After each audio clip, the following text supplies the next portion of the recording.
online Bible study. At muli po, pasalamatan natin ang Panginoon. Magpapatuloy po tayo sa pag-aaral po natin. Bagamat sa gabi po ito, magkakaroon po muna tayo ng short devotion. Bilang pagpapalakasan po natin sa ating pong mga espiritual. Sige po, welcome po sa mga kapatid natin dito po sa ating pong Google Meet at sa ating pong Facebook po. At bilang opening song po, tayo pong lahat ay magsiawit sa 126, Masaganang Pala.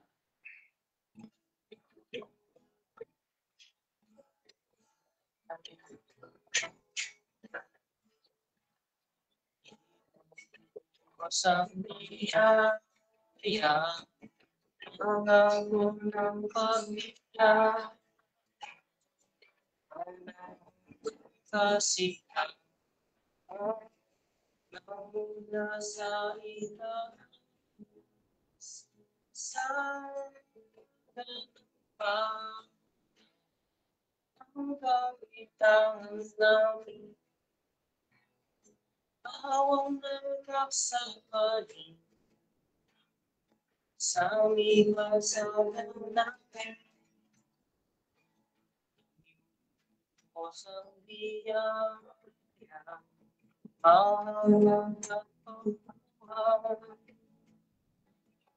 din sa puso ng buo ang marunang walang sa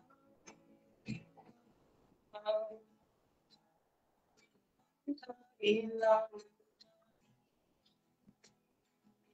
awang nagpapawag sa ikasalan.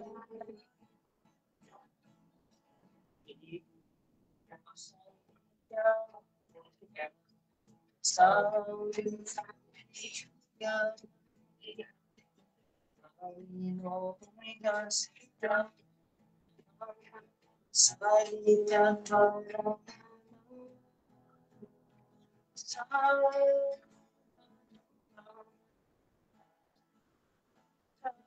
ilang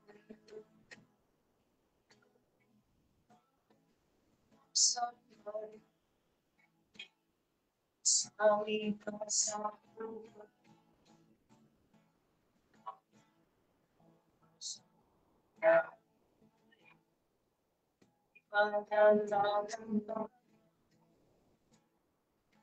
Ayon sa Diyos na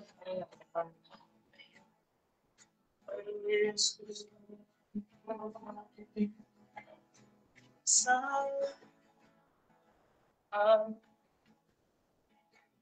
kanila ang nagpaksaban sa aming kasalan. Pagin po ang Panginoon, tunay nga po na isang pamamaraan po ng Diyos upang ibuhos niya po ang kanyang biyaya ay ang kanya pong mga salita. Sige po, sa ating pong pagpapatuloy, tayo po muna ay mananalangin. Tingin po natin kay Brother Abel na pangunahan po tayo sa opening prayer po. Sige po, tayo po ay manalangin. Amang banal, dakila at makapangyarihan po sa lahat, muli po kami po ay nagpupuri at nagpapasalamat sa mabiyayang gabi na ibinigay po sa bawat isa po sa amin. Maraming salamat din po sa pag-iingat sa buong maghapon at patuloy na dalangin din po namin maging sa aming pong online Bible study. Patuloy nawa ay pangunahan din po ang bawat isa po sa amin. At ganun din po, nawa ay maging hamon at pagpapala po ang yung pong mga salita namin pong mapapagbulayan sa gabi pong ito. At ganun din po ang anak na yung gagamitin na maghahayag ng yung banal na salita ay tunay nga nabigyan po ng katalinuhan na nagbubuhat po sa inyo. Nawa ay malaya niya rin po may paliwanag ang yung mga salita sa gabi pong ito. Patuloy, dalangin din po namin maging ang mga kapatid po namin na may karamdaman, kaya rin po ang siyang magpagaling at alam namin na ang inyong pong kamay ang siyang hawak sa mga karamdamang ito. At patuloy na magamit po siya sa mga ministeryo na pinagkaloob niyo po sa bawat isa po sa amin. At maraming salamat din po sa gabi pong ito. At dalangin po namin na gabayan at pangunahan din po ang bawat isa po sa amin. Maraming salamat. Binabalik po namin ang mataas na papuri at pasasalamat sa dakilang pangalan lamang po ng Panginoong Hesus. Amen. Maraming salamat po, kapatid, sa panalangin. At mga kapatid, marahil po ay magkakaroon po ng kaunting announcement dahil kung papansinin po natin, nalipat po ng Wednesday ang ating pong online Bible study. Sa kadahilanan po na ang Bible study po kasi sa Nueva Ecija ay hiningi po ng mga kapatid na maging Webis po. Kaya magiging Wednesday naman po ang Bible study po natin online dito po sa church. At ngayon po, tulad po ng nasabi ko kanina, marahil po, putulin po muna natin yung ating pong pag-aaral po sa Book of Ephesians at magkakaroon po muna tayo ng maikling pagbubulay sa mga salita ng Diyos. Tatawagin ko na po ang ating pong magiging tagapagsalita po, si Brother John Nerwin.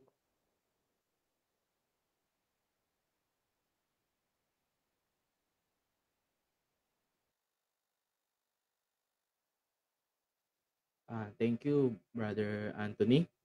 At muli po mga kapatid, magandang gabi sa atin pong lahat. At para po sa atin pong short devotion, bilang atin pong pagbubulay-bulay sa mga salita ng Diyos, nais ko pong i-share po sa atin ay mababasa po dito po sa Pilipos. Kung meron po tayong mga Biblia, buksan po natin dito po sa chapter 1 at babasahin ko po yung pong mga unang talata. Philippians chapter 1, babasahin ko po sa verse 1. Si Pablo at si Timoteo na mga alipin ni Kristo Jesus sa lahat ng mga banal kay Kristo Jesus na nangasa Pilipos, pati ng mga obispo at mga diakono. Sumainyo nawa ang biyaya at kapayapaang mula sa Diyos na ating Ama at sa Panginoong Hesukristo. Ako'y nagpapasalamat sa aking Diyos sa tuwing kayo'y aking naaalala, na parating sa bawat daing ko ay masayang nananaing ako na patungkol sa inyong lahat. Dahil sa inyong pakikisama sa pagpapalaganap ng Ebanghelyo mula ng unang araw hanggang ngayon. Pansamantala muna po ay hanggang dito muna po yung aking pong babasahin at saglit po tayo pong manalangin. Ama namin Diyos na dakila, banal at makapangyarihan sa lahat. Ama, kami po ay nagpapasalamat sa mabiyayang gabi na ibinigay niyo pong muli sa bawat isa po sa amin. At sa oras po na muli meron po kami na pagkakataon na mag-aral, makinig ng niyo pong mga salita sa pamamagitan po ng online Bible study. Dalangin po namin na pangunahin niyo po kami sa aming pong pakikinig at pag-aaral ng iyong pong mga salita. Buksan niyo po ang aming pong mga kaisipan nang sa gayon makita po namin ang inyong pong mga nais pong ipaabot sa pamamagitan ng iyong pong mga salita. Buksan niyo rin po ang aming pong mga puso. Nang sa gayon, amin po itong tanggapin at isa pa muhay po para nang sa gayon tunay po na maluwalhati po ang inyong pong banal na pangalan. Salamat po, kayo po ang manguna at ito po ay amin pong dinadalangin at hinihiling sa tanging pangalan lang po ng pong bugtong na anak na si Kristo Jesus. Amen. Hindi po lingid po sa atin yung ating pong binasa ay sulat po ni Apostol Pablo dito po sa mga believer sa iglesia po sa Pilipos. At siguro po tatlo po yung nais ko pong tignan po natin po dito sa ating pong maikli pong pagbubulay-bulay. Una, gusto ko pong pansinin po natin yung pong sa verse 1 ng chapter 1 nung sinabi po ni Apostol Pablo, yung pong to all the saints in Christ. Sa lahat ng mga banal kay Kristo. Kung babalikan po natin, siguro buksan po natin yung ating pong mga Biblia dito po sa Acts chapter 16. Ito po kasi yung mga unang believer dito po sa Pilipos na kung saan na sinusulatan po ni Pablo. Acts chapter 16 verse 12. Sabi po dito, at mula dooy ang Pilipos na isang bayan ng Macedonia na siyang una sa purok, lupang nasasakupan ng Roma. At nakatira kaming ilang araw sa bayang iyon. Ito po yung alam po natin sa mga missionary journey ni Paul, no? Sa pagpunta po nila sa lugar po na ito. At sa kung titingnan po natin yung verse 13 hanggang sa mga sumusunod, at ng araw ng Sabat ay nagsilabas kami sa labas ng pintuan sa tabi ng ilog na dooy sinampantaha naming may mapagpapanalanginan at kami nangaupo at nakipagsalitaan sa mga babaeng nakatitipon. At ito po yung conversion po ni Lydia dun sa verse 14. At isang babaeng nagngangalang Lydia, nangangalakal ng kayong kulay ube, tagabayan ng Tartira, isang masipag sa kabanalan, ay nakinig sa amin na binuksan ng Panginoon ang kanyang puso upang unawain ang mga bagay na sinalita ni Pablo. Ito po yung nais ko pong tingnan po natin dito po sa sulat po ni Pablo dito po sa Pilipos. Ito pong mga believer na kung saan na sinusulatan po niya ay very personal po, no? Yung pong mga tao pong sinusulatan po niya dahil ito po yung mga believer na sa kanya pong pagbabahagi kasama po ng mga iba pong lingkod ng ating Panginoong Hesus. Ito po yung mga naligtas sa pangangaral po ng mabuting balita nila Pablo at ng kanya pong mga kasamahan. Si Lydia at yung kung tutuloy po natin po yun, nung nakulong po sila Pablo, dun sa verse, ito rin po sa chapter 16, tingnan po natin, dun sa verse 30, yung Philippian jailer na nagtanong, sabi po niya, no? At sila'y nilabas at sinabi, mga Ginoo, ano ang kinakailangan kong gawin upang maligtas? At kanilang sinabi, magsampalataya ka sa Panginoong Hesus at maliligtas ka, ikaw at ang iyong sangbahayan. Ito po yung mga believer po na sinusulatan po ni Apostol Pablo at ako po'y naniniwala na lumago ng lumago.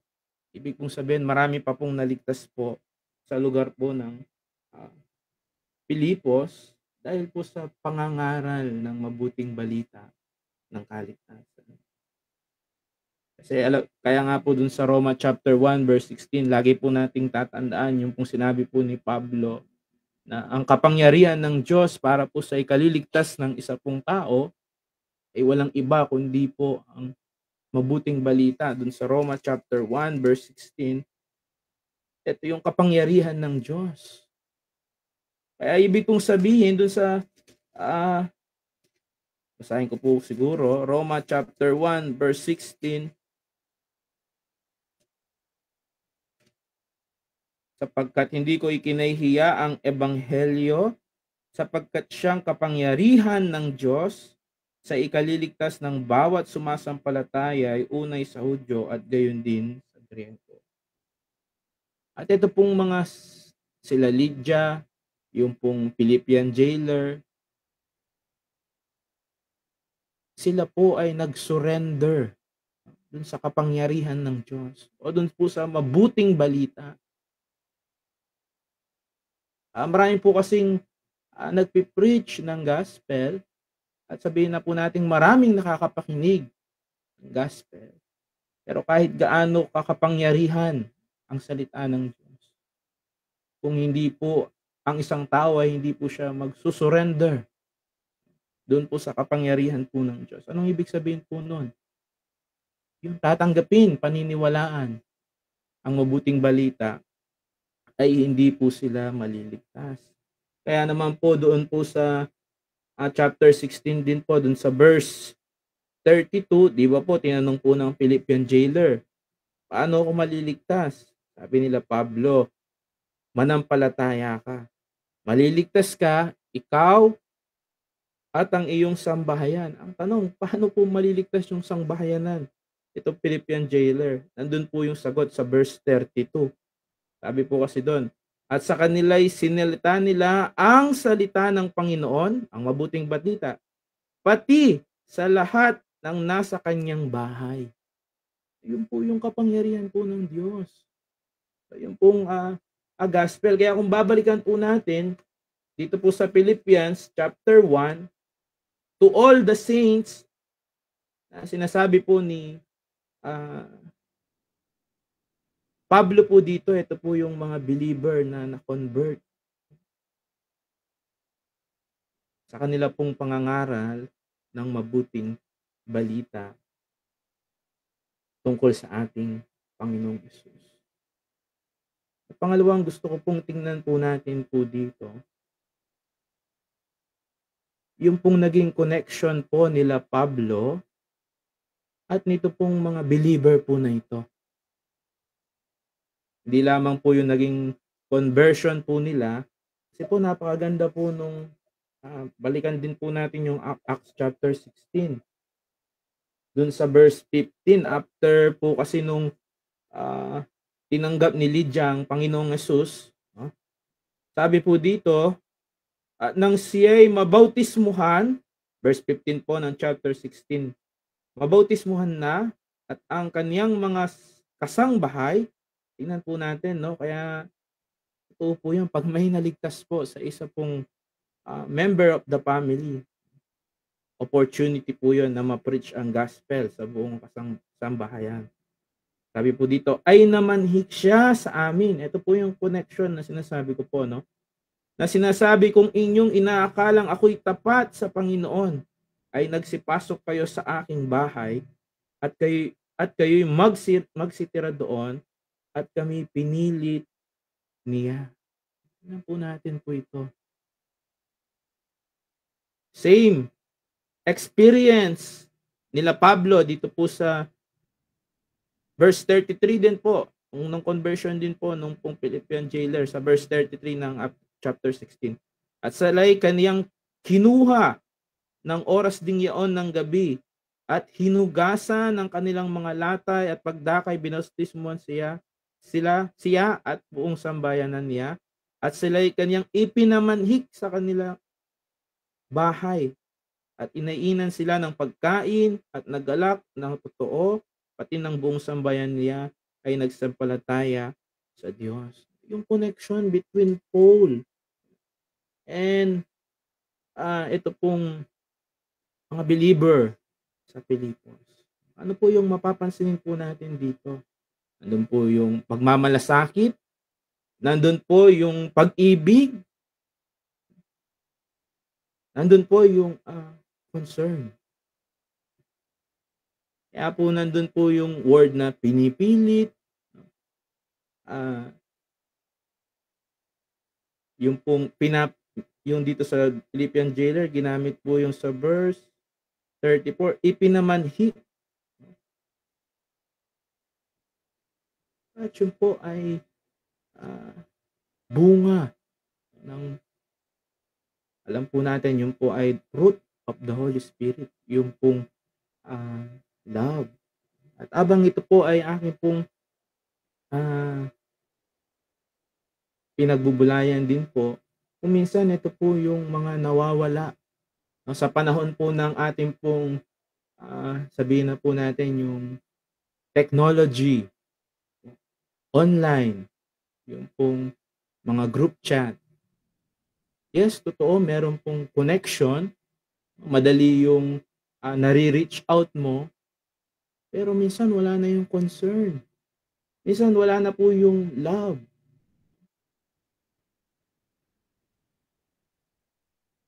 Ano pong ibig ko pong sabihin? Minsan hindi na po nagiging sincere. At maganda i-check po natin po yun. May mga naginging prayer sa mga group chat natin. Re-reply po tayo, praying, praying. Pero sa totoo po, hindi po natin pinapanalangin. Hindi man natin nire-reach out. O yung personal sanang kahit sa messenger din, i-chat natin sila. O kapatid, may ganyan pala. Basta nasend mo lang yung word na praying. Hindi po yun yung connection na makikita natin dito po kay Pablo at sa mga Kristiyano po dito sa Filipos. Kaya naman doon po sa verse 3, sabi nga po ni Pablo, ako'y nagpapasalamat sa aking Diyos na tuwing kayo'y aking naaalala. Kung okay na po yung praying ni Pablo, hindi ko po sinasabing pangit po yung prayer. No? Actually, napakaganda po niyan. Pero po yung sinasabi po natin dito, yung po sincerity. Kay Pablo, nakita po natin po yun. Pinapanalangin po niya. Dito sa verse 3, sabi po doon, ako'y nagpapasalamat sa aking Diyos tuwing kayo aking naaalala. Verse 4, na parating sa bawat daing ko'y ay masayang nananaing ako na patungkol sa inyong lahat. Pinapanalangin po niya. Pero hindi natapos po doon. Sinulatan niya yung po mga Pilipos. Yung po yung sinasabi po nating connection. No, kaya hanggang sa panahon po natin, nakikita po natin po yun. Yung concern po na yun, yung pag-ibig po na yun. Yung pong pananalangin, yung pong sincerity. Kaya kung babalikan po natin po ito, kaya inumpisahan ko po doon sa mga conversion po ng mga tao po na yun. Dito po sa sinabi ni Paul doon sa verse 3 hanggang sa mga sumusunod, na sabi po niya, pagka naalala niya sila, natutuwa siya, nagagalak siya. Kung titingnan po natin, sila po yung reason ng paghihirap ni Paul.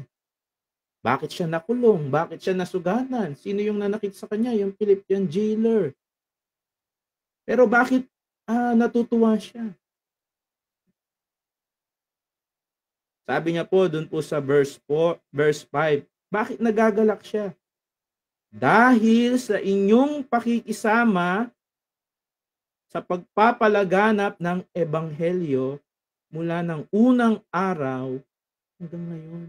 Ito po yung reason. Bakit excited siya o masaya po siyang pinapanalangin yung pong mga believer sa Pilipos. Nandun yung kanyang sabihin na po natin na love. Ito po kasi yung reason, sabi sa English, napakaganda. For your fellowship in the gospel from the first day until now. Ginamit po dito yung fellowship, yung koinonia. One thing in common, shared, common interest. At ano po yun? Yung gospel. Kaya sabi rin po, libo-libong mga anghel ang nagagalak pagka meron pong isang nagsisisi. Nakakalungkot yung kamatayan ng Panginoon, nakakadurog ng puso yung paghihirap ng Panginoon. Pero ano yung nagbibring joy, kagalakan sa mga anghel? Yung pong bunga nung ginawa ng ating Panginoon Jesus. Kung si Paul, kung titingnan po niya yung hirap po niya, yung pong na-experience niya sa Pilipos, ay hindi niya po siguro sasabihin yun. Pero yung nakikita po niya kasi ito po yung bunga po ng pagpapalaganap ng mabuting balita, particular po dito po sa Pilipos. At makikita po natin, katlo, kahuli-hulihan po yung pong compassion. Ito po yung compassion, yung makikita po natin dito. Kasi alam po natin ng Pilipos, hindi lamang po sila nakibahagi sa pagpapalaganap ng ebanghelyo. Actually, napakaganda pa nung sinabi dito ni Paul, no? Sa kanilang pakikipagbahagi or sabihin nating pakikisama sa pagpapalaganap ng ebanghelyo, sabi rin po dito sa verse 7, Gaya ng matuwid na aking isiping gayon tungkol sa inyong lahat, sapagkat kayo'y nasa aking puso, palibhasay sa aking mga tanikala at pagsanggalang at sa pagpapatunay naman sa ebanghelyo. Po, kayong lahat na kasama ko ay may bahagi sa biyaya. Partakers of my grace. Nagiging bahagi din po sila. Dahil una, biyaya po yun yung pong tayo po ay makabahagi dito po sa pagpapalaganap ng mabuting balita. Biyaya lang po yun. At tayo naman po sa ating pakikibahagi, nabibiyayaan din po tayo. At nakita po natin yung pag-ibig, yung compassion po ni Pablo dito po sa mga lost at maging ng mga taga-Pilipos. Kasi sabi nga po dito sa bandang huli, hanapin ko lang po yung verse na sinabi po niya dito na yung kanyang pagkakatanikala ay sa pagpapalaganap din. Lalong sa pagpapalaganap ng ebanghelyo. Sa verse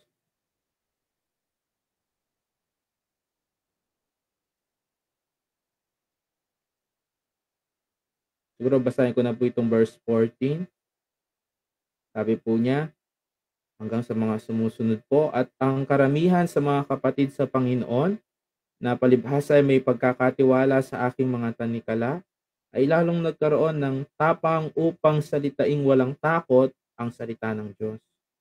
Tunay na ipinapangaral ng iba si Kristo sa kapanaghilian at sa pakikipagtalo at sa mga iba naman sa mabuting kalooban. Meron din pong nag-share ng gospel.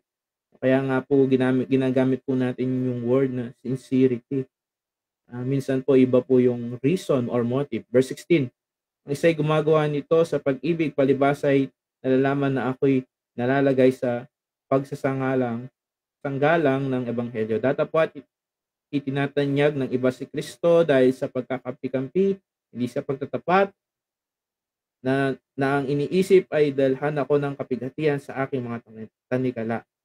Ano nga gayon man lahat ng paraan, maging sa pagdadahilan o sa katotohanan, ay itinatanyag si Kristo at sa gayoy nagagalak ko, oo, at ako'y magagalak. Sapagkat nalalaman ko na ang kahihinatnan nito'y sa aking ikaliligtas sa pamamagitan ng inyong pananaing at kapuspusan ng Espiritu ni Kristo. Ayon sa aking maningas na paghihintay at pag-asa na anumay hindi ako mapapahiya kundi sa buong katapatan na gaya ng dati, gayon din naman ngayon ay dadakilain si Kristo na sa aking katawan, maging sa pamamagitan ng kabuhayan o sa pamamagitan ng kamatayan. Sapagkat sa ganang akin ang mabuhay ay si Kristo at ang mamatay ay pakinabang. Ngunit kung mabuhay sa laman ay siya kung palad, ito'y magiging mabungang pagpapagal na aywan ko nga kung ano ang aking pipiliin. Although hindi ko po makita po yung verse na gusto ko pong sabihin po dito.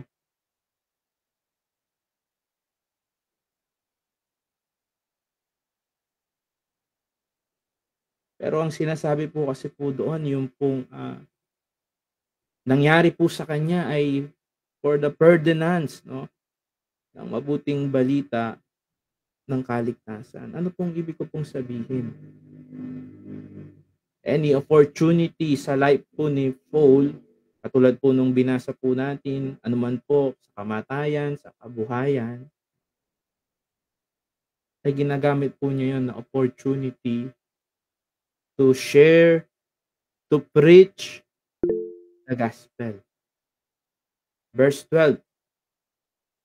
Thank you, Brother Anthony. Basahin ko po, verse 12.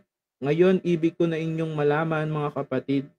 Ito po, no? na ang mga bagay na nangyari sa akin ay nangyari sa lalong ikakasulong ng Ebanghelyo. Ito po yun.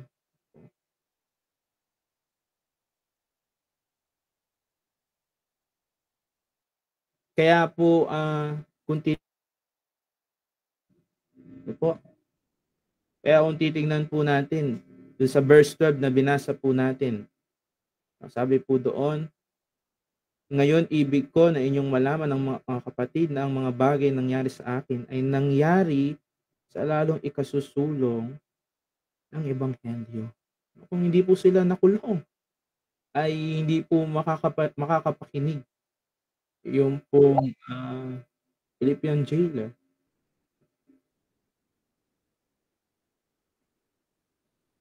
At nandun po yung compassion sa soul. Kaya nga nung nag-suicide na po yung Philippian jailer, si Paul ang kumbaga pumigil sa kanya. Ang mga kapatid, sa atin pong maikli pong pagbubulay po na ito, tatlo po itong nakita po natin. Yung pong kahalagahan, una, ang pag-share ng gospel sa mga lost. Nakita po natin yung pong kahalagahan din po nung pananatili po nung pong kaya nga love one another, encourage one another bilang magkakapatid. At yung pong pag-ibig sa mga kapatid, sa Panginoon, at sa mga kaluluwa.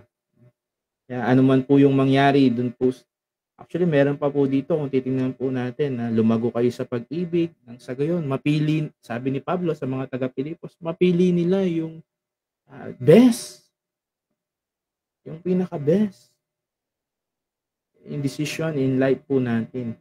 Kaya po sa ating pong pagwawakas, yung pong nakwento rin po ni Brother Wilson, actually naging pagbubulay ko din po yun nung nasiraan po kami nung Sunday.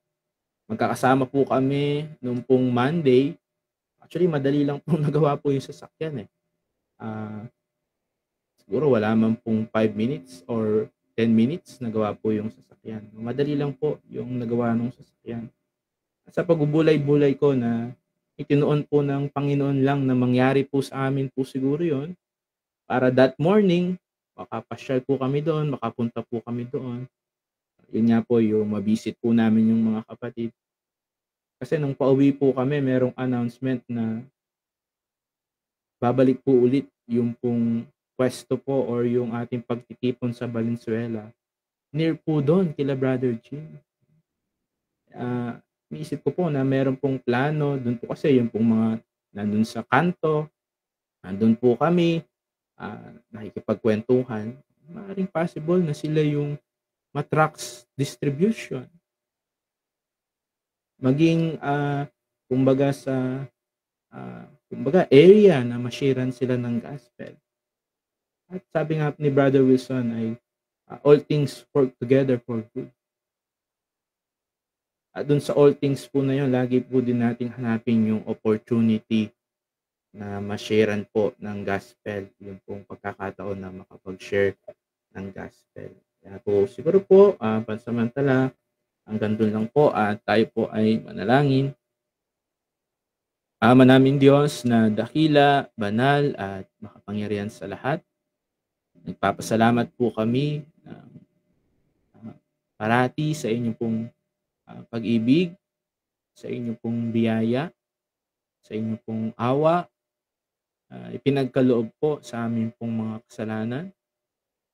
Tunay po na kami po ay naging banal sa inyong pong harapan sa pamamagitan ng pananampalataya namin po sa inyong pong bugtong na anak. Walang iba po kundi ang aming Panginoong Jesus. Pinagkaloob po ninyo ang inyong pong banal na Espiritu sa bawat isa po sa amin. Nang sa gayon, tunay po na itanim nyo rin po sa amin ang pag-ibig. Ang pag-ibig na nanggagaling po sa inyo. Para po ito ay maipakita po namin sa mga kaluluwa na wala pang tunay na relasyon sa inyo sa pamamagitan ng Panginoon. Mapadama po namin sa mga kapatid, sa bawat isa, at makita po sa mga buhay po namin, tunay po na kayo po'y nagliligtas at binabago niyo po ang bawat isa na makasalanan. Kaya dalangin po namin nawa katulad po ng amin pong napag-aralan, kami po ay makabahagi sa pagpapalaganap ng mabuting balita ng kaligtasan. Tunay po na makita po sa amin ang pag-ibig na nanggagaling po sa inyo. Salamat po. Salamat sa lahat po ng mga kapatid na dumalo, nagbigay ng panahon. Sa lahat po ng makakapanood po sa online. Kayo rin po ang magpala at mag-ingat. At sa gabi po na ito, patuloy pangunahin niyo po ang bawat isa. At ang lahat po ng ito ay aming pong dinadalangin sa tanging pangalan lang po na itong bugtong na anak na si Kristo Jesus. Amen. Thank you po at God bless po. Maraming salamat po sa Panginoon, sa ating pong naging bumubulay po sa kanyang mga salita. Maraming salamat din po sa anak na ginamit. Habang ito po yung ating pinagbubulayan, inanyahan ko po tayo pong muli ay magsiawit po sa 173, dalhin sila kay Jesus.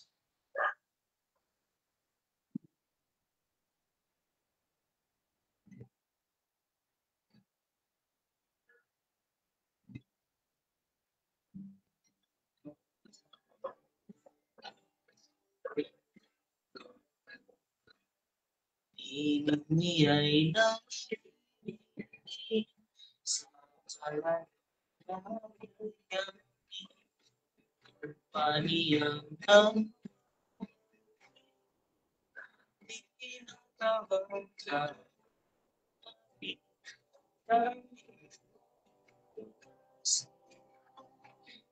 Pagmamalitas sa dahil mo mas ay sustihan na ang iyong tulong mahanap sa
hindi ka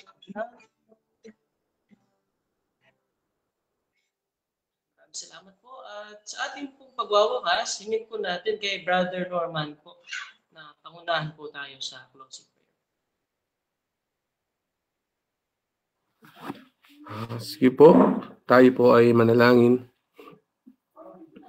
Ama naming Diyos na banal, dakila at makapangyarihan po sa lahat. Lubos pong aming pong pagpupuri, pagpapasalamat po sa mabiyayang sandali na inyo pong ipinagkaloob po sa amin sa pag-aaral, sa pagbubulay ng inyo pong mga salita. Maraming salamat po sa mensahe po ng inyo pong mga salita. Tunay, nawa ay maging kabahagi po kami sa paglilingkod po sa iyo sa pamamagitan po ng paghahayag po ng mabuting balita ng kaligtasan, manap ng pagkakataon upang lalong sumulong ang Ebanghelyo. At patuloy nawa makita po sa amin ang pag-ibig po na nagmumula po sa inyo. At nawa sa aming pong paghahayag po ng malasakit po sa amin din po mga kapatid, nawa ay tulungan niyo po kami na hindi lang po namin ito mapahayag, kundi ay maipadangan po namin ang pag-ibig po namin po sa inyo, sa amin po mga kapatid. At patuloy nawa maging kasangkapan po ang bawat isa po sa amin sa pagsusulong po ng mabuting balita ng kaligtasan sa amin pong mga pamilya, sa amin pong mga nakakasama po, at patuloy po sa mga kaibigan, sa mga nakakahalubilo po namin po sa araw-araw. Maraming salamat po sa inyo pong anak na ginamit. Ang patuloy po naming dalangin po ay pagkalooban pa po ng maraming pagkakataon po sa pangangaral po ng pong mga salita, pagkalooban po ng ibayong kalakasang pisikal at espiritual. At patuloy din po sa aming pong elder, kay Brother Wilson, ay patuloy po namin din pong dalangin ang ibayong kalakasang pisikal din po upang wala pong maging hadlang sa patuloy niya pong paglilingkod po sa inyo. Maging sa mga kapatid na may mga karamdaman, ay patuloy din po namin ipinapanalangin po. Maging sa mga outreach, Bible study, sa mga nag-a-attend, patuloy ang dalangin po namin ang kaligtasan po sa lahat po ng mga nakikinig. At patuloy sa mga nakikinig din po sa online, ay sa inyo po namin patuloy po na ipinagkakatiwala maging sa kanila pong kaligtasan po, sa kanila pong pakikinig ng mabuting balita tungkol po sa aming pong Panginoong Hesus. At maraming salamat po sa bawat isa. Naway tunay po na bawat isa ay napagpala po sa mensahe po na buhat po sa inyo pong mga salita. Patnubayan, pangunahan niyo po kami sa mga natitirang oras na meron po kami sa gabi pong ito. At patuloy nawa, makita niyo po sa amin ang tunay po na malasakit pag-ibig po sa inyo, pag-ibig po sa amin po mga kapatid, at lalo tigit pag-ibig po sa mga naliligaw po na kaluluwa. Upang patuloy na amin pong maging pagkakataon po lagi sa aming buhay na maipahayag po ang mabuting balita ng kaligtasan. Maraming salamat po, Ama. At ito po ang aming samot dalangin sa matamis at dakilang pangalan lamang po ng inyong bugtong na anak, ang aming Panginoong Hesus. Amen. God bless po.